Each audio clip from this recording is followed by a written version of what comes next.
まだ町が眠りの中にある頃、午前4時、岡本静江さんの朝は始まります。静まり返った孤児院の厨房、足音だけが小さく響きます。窓から差し込む藍色の月明かり、彼女は誰よりも早くこの場所に立ちます。冷たい水の音、節くれだったその手を丁寧に洗い流します。使い込まれた紺色のエプロン、腰の紐をピンと結びます。鏡を見ることはありません。ただ姿勢を正すだけ。68歳の彼女の背中は驚くほどまっすぐで凛としています。まるでこれから大切な舞台に上がるように。彼女の指先には無数の小さな傷跡があります。包丁が刻んできた歳月、料理人として生きてきた誇り高き勲章です。でも今その手が握るのは金色のメダルではありません。一丁の豆腐と新鮮なかぼちゃです。トントンと一定のリズムで包丁が跳ねます。野菜の厚みは1ミリの狂いもありません。大きな鍋から湯気が立ち上がります。昆布と鰹節の香り、それは孤児院の廊下をゆっくりと満たしていきます。かつて彼女の料理を食べるため、人々は何ヶ月も予約を待ちました。一晩で数十万円が動く豪華な懐石料理。でも今彼女が作るのはたった数十円の家庭的な味噌汁です。おばあちゃん、いい匂い。5歳の健太くんが眠い目をこすりながら来ました。おはよう、健太くん。今日はね、かぼちゃの味噌汁だよ。昨日より少し甘くしておいたからね。静江さんはわずかに目を細めました。厳しいプロの顔が一瞬だけ慈愛に満ちた祖母の顔に変わります。健太くんは嬉しそうに鼻を鳴らしました。わあ、最高だ。その笑顔を見るだけで彼女は報われるのです。地位も名誉も今の彼女には必要ありません。朝食の時間が終わると厨房に重い静寂が戻ります。院長の美咲さんが書類を抱えて入ってきました。その顔はひどく疲れ果てていました。この希望の家は今崖っぷちにあります。老朽化した建物、足りない運営費、そして非常な現実が突きつけられていました。静江さん、申し訳ありません。来月、支援が打ち切られることになりました。このままでは子供たちが。静江さんは手を止めました。美咲さんの瞳には涙が溜まっていました。希望の家がなくなれば子供たちはバラバラになってしまいます。静江さんは濡れた手をタオルで拭きました。美咲さん、落ち着いて温かいお茶を入れましょう。絶望の中でも静江さんの声は静かで凛としていました。その強さが崩れそうな美咲をかろうじて支えていました。その時でした。激しくドアを叩く音。高級なスーツに身を包んだ男が入ってきました。市役所の担当者と開発業者の男です。彼らは泥のついた靴で掃除の行き届いた厨房を汚しました。まだこんなところにしがみついているのか。無駄な努力はやめなさい。この施設は閉鎖が決まっているんだ。男は厨房の鍋をいまいましそうに眺めました。こんな貧乏臭い料理のために我々の貴重な税金を使うわけにはいかない。所詮は素人の炊き出しだろう。男は静江さんが丹精込めて作ったかぼちゃの残りを指で引きました。美咲さんは唇をかみしめ震えていました。でも静江さんは表情一つ変えません。ただ汚された床を静かに見つめているだけ。お客様、ここは聖域です。料理を侮辱することは許しません。その低く重みのある声に男たちは一瞬言葉を飲み込みました。かつて数千人を指導した名料理人の威厳、それは隠そうとしても溢れ出してしまうものでした。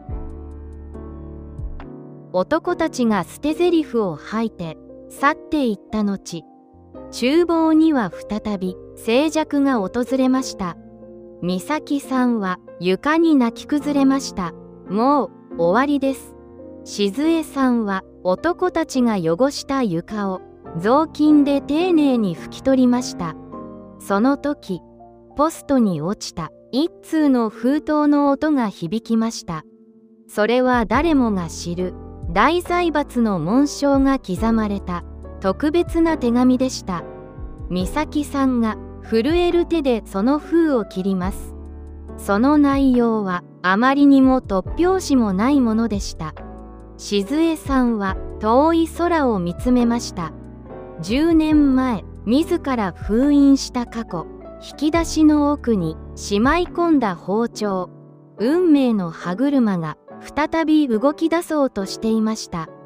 果たしてこの手紙は希望の家を救う奇跡になるのでしょうか？それともさらなる悲劇の始まりなのでしょうか？かつて彼女は料理界の太陽でした。銀座の老舗料亭、清月、その厨房を一手に担っていました。彼女の作る一皿は芸術品と称えられました。政財界の要人たちが彼女の味を求めて列をなしたものです。妥協を許さない姿勢、食材と対話するその真摯な瞳、人々は彼女を味の守護神と呼びました。とも名声もすべてが彼女の手の中にあるように見えました。しかしその輝きはあまりにも突然奪われることになります。静江さんには愛弟子がいました。誠一という名の若く才能ある料理人です。彼女は誠一を本当の息子のように可愛がりました。秘伝の出汁の取り方、包丁の研ぎ方、彼女のすべてを惜しみなく教え込みました。しかし誠一の心にはどす黒い野心が渦巻いていました。彼は静江さんの信頼を利用し、裏で巧妙に動いていました。店の経営権を密かに奪い取るための卑劣な罠。お師匠様、もう時代遅れですよ。あなたの味は濃すぎる。誠一の口元には冷酷な笑みが浮かんでいました。信じていた弟子からのあまりにも無慈悲な反逆でした。誠一の策略はそれだけに止まりませんでした。彼は偽の情報を流し、静江さんの料理を貶めようとしました。高級食材を横流ししている衛生管理に問題がある。根も葉もない噂が瞬く間に広がります。長年築き上げた信頼が砂の城のように崩れていきました。かつての仲間たちも一人また一人と彼女の元を去りました。証拠はあるのか、私は一度も嘘をついていない。彼女の叫びは誰にも届きませんでした。誠一は権力者と手を組み、彼女を業界から完全に追放したのです。誇り高き料理人は一夜にして全てを失いました。降りしきる雨の中、彼女は誰にも告げず銀座を去りました。手元に残ったのは一本の包丁とわずかな荷物だけ。名前を捨て、過去を捨て、彼女はうろついました。自らの命を絶とうとしたこともあります。そんな彼女の足が止まったのは古びた孤児院の前でした。お腹を空かせた子供たちの泣き声。その声が冷え切った彼女の心を激しく揺さぶりました。私にできることはまだあるのだろうか。彼女は震える手で門を叩きました。それが希望の家との出会いでした。現在に戻ります。厨房に届けられた一通の封筒。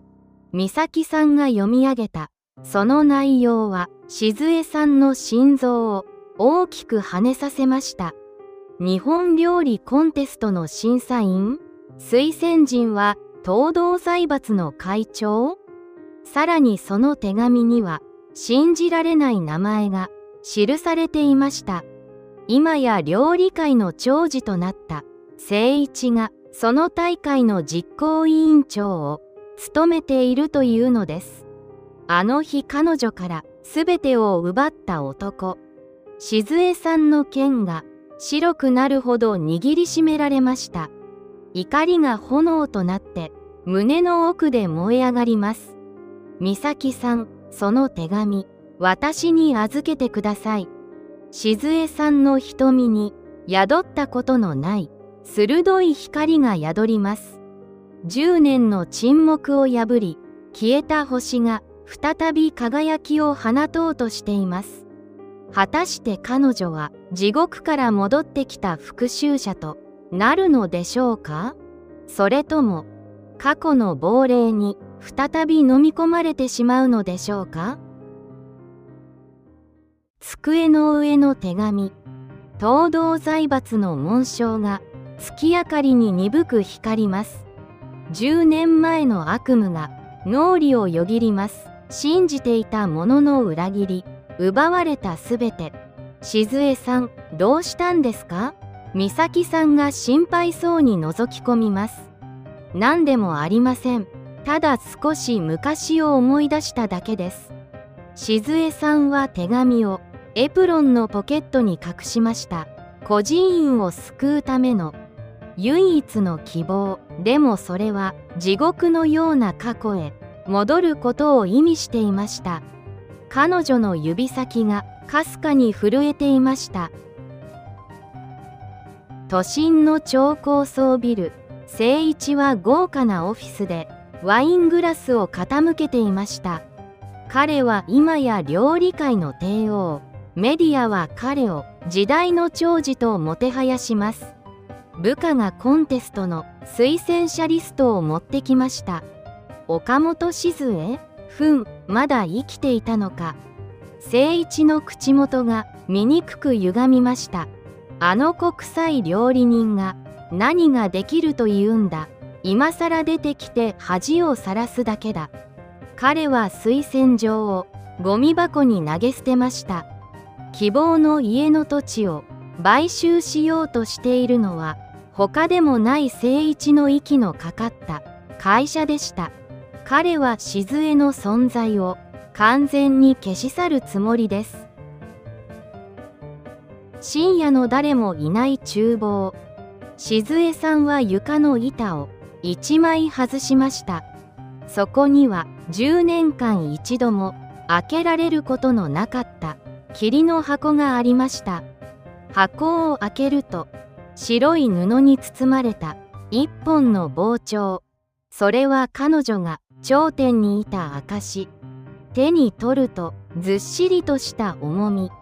10年の歳月を経ても刃先は鋭い光を失っていませんでした。彼女は静かに砥石を取り出しました。シュッシュッ。規則正しい音が静かな夜に響きます。それは彼女の宣戦布告の音でした。翌日、誠一の秘書が希望の家に現れました。彼は孤児院の子供たちが遊んでいる横を汚らわしそうに通り過ぎます。岡本さん、これが最後のアドバイスです。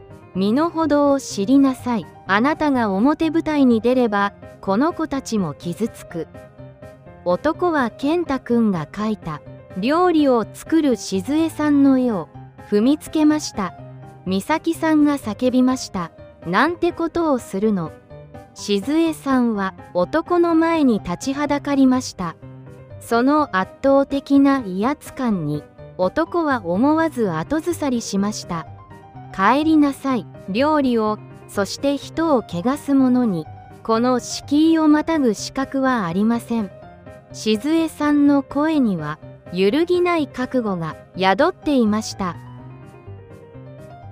男が去った後、孤児院の門の前に一台の高級車が静かに止まりました。後部座席の窓が少しだけ開きます。そこには鋭い観察眼を持つ老紳士の姿がありました。東道財閥の会長、東道隆三です。彼は静江さんが子供たちを抱きしめる姿をじっと見つめていました。やはり彼女だ。10年前消えた伝説の料理人。会長の手には一枚の古い写真が握られていました。それは若き日の会長が静江さんの料理を食べ涙を流している姿でした。彼がなぜ今彼女を呼び戻そうとしているのか。それは単なる同情なのでしょうか。それとも料理界を揺るがす巨大な嵐の始まりなのでしょうか。会場はきらびやかな光に満ちていました。都内の高級ホテル、日本料理コンテストの決勝舞台です。最高級の食材、最新の調理器具、そこに立つ料理人たちは皆名声ある若手ばかりです。その中で唯一古びた調理服を着た静江さんの姿は異様に浮いていました。見ろよ、あのおばばさん、場違いも甚だしいな。周囲から漏れる冷ややかな笑い声。でも静江さんは微動だにしません。彼女の前には高級な魚も肉もありません。ただ孤児院の畑で子供たちが育てた不揃いな野菜が並んでいるだけでした。調理開始の合図が鳴り響きました。その時誠一が静江さんの横を通り過ぎました。ガシャン。不自然にぶつかった彼の腕のせいで静江さんの大切なだしの鍋が床に落ちました。会場に衝撃が走ります。おっと、失礼。そんなところに置くのが悪いんですよ。誠一の目は笑っていませんでした。希望の家の存続をかけたたった一度のチャンス。命とも言える出汁を失い、美咲さんは客席で絶望に崩れました。誠一は勝ち誇った顔で自分の調理に戻りました。しかし静江さんは慌てませんでした。彼女は落ちた鍋を静かに拾い上げました。静江さんは腰の包丁を抜きました。10年間研ぎ続けられた魂、その葉がライトを反射して鋭く輝きました。ととととと、目にも止まらぬ速さ。野菜がまるで魔法のように透き通る花びらへと姿を変えていきます。会場のざわめきが一瞬で消えました。一流の料理人たちでさえその技に目を奪われました。それは誠一が逆立ちしても真似できない神業でした。彼女は予備の食材を取り出し、たった10分で新たな奇跡を作り始めました。彼女の背中にはかつての味の守護神の威厳が戻っていました。審査の時間がやってきました。誠一はフォアグラと金箔をふんだんに使った豪華な一皿を捧げました。審査員たちはその華やかさに感嘆の声を上げます。最後に静江さんが差し出したのは小さなお椀に入った一杯のお粥でした。こんな貧乏くさいものを審査員に出すのか。誠一の嘲笑が会場に響きます。しかし東堂会長は何も言わず、その粥を一口口に運びました。会長の動きが止まりました。その目から一筋の涙がこぼれ落ちました。この味はまさか。会長は震える声で言いました。誠一君、君の料理は確かに素晴らしい外見だ。だが肝心の魂がない。会長は静江さんの前に歩み寄り、深く頭を下げました。10年前、私を救ってくれたあの味です。あなたが本物の清月ですね。誠一の顔から血の気が引いていきました。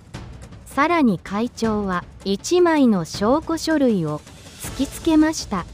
誠一が長年静江さんのレシピを盗み、不正な利益を得ていた証拠でした。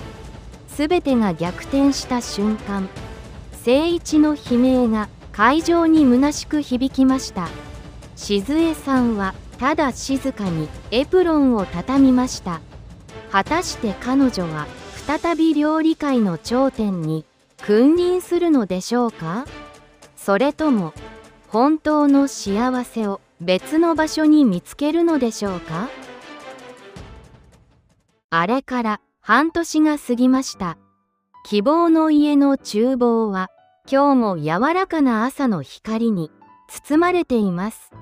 午前4時、静江さんの朝はやはりこの場所から始まります。使い込まれた紺色のエプロン、その紐を結ぶ彼女の背中は半年前よりもどこか軽やかに見えます。安らぎ。窓の外では小鳥たちが新しい一日の訪れを歌っています。彼女の手元には今日も新鮮な野菜と豊かな香りの出汁が用意されています。厨房にはいくつかの変化がありました。古かったガスコンロは最新のものに変わり、少しだけ広くなった調理台には新しい鍋が並んでいます。東堂財閥からの全面的な支援。希望の家はもう閉鎖の危機に怯えることはありません。子供たちの個室もきれいに改修されました。でも静江さんは決して贅沢をしません。彼女が作るのはやはり子供たちの体を思う素朴で温かい家庭の味です。おはよう、静江先生。健太くんが元気に走ってきました。その頬は以前よりふっくらと赤みを帯びています。静江さんの隣には一人の若い女性が立っています。かつての名門料亭清月を憧れて門を叩いた修行中の料理人です。彼女は華やかな業界ではなく、この小さな厨房で静江さんに学ぶことを選びました。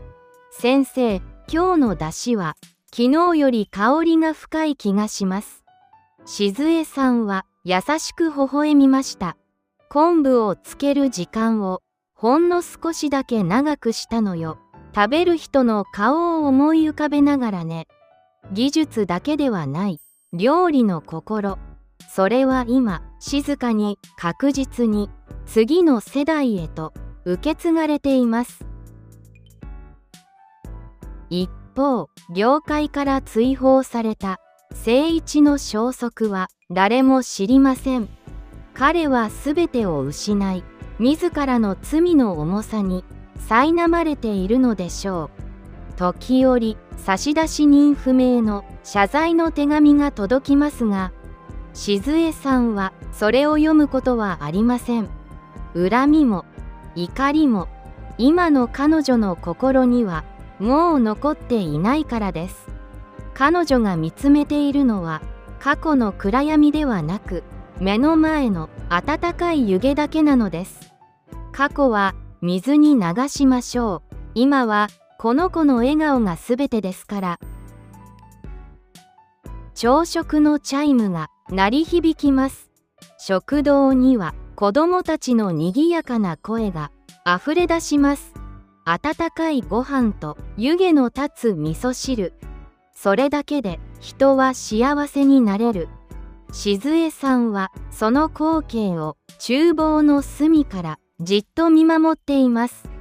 彼女は世界の頂点に立つより、この家族のおばあちゃんでいることを選びました。最高の贅沢とは、高価な食材ではなく、大切な人と囲む日常の食卓にあるのです。静江さんの手は今日も魔法をかけ続けます。次はあなたのもとにこの温かさが届くかもしれません。果たしてあなたの心を満たす最高の一皿は何でしょうか？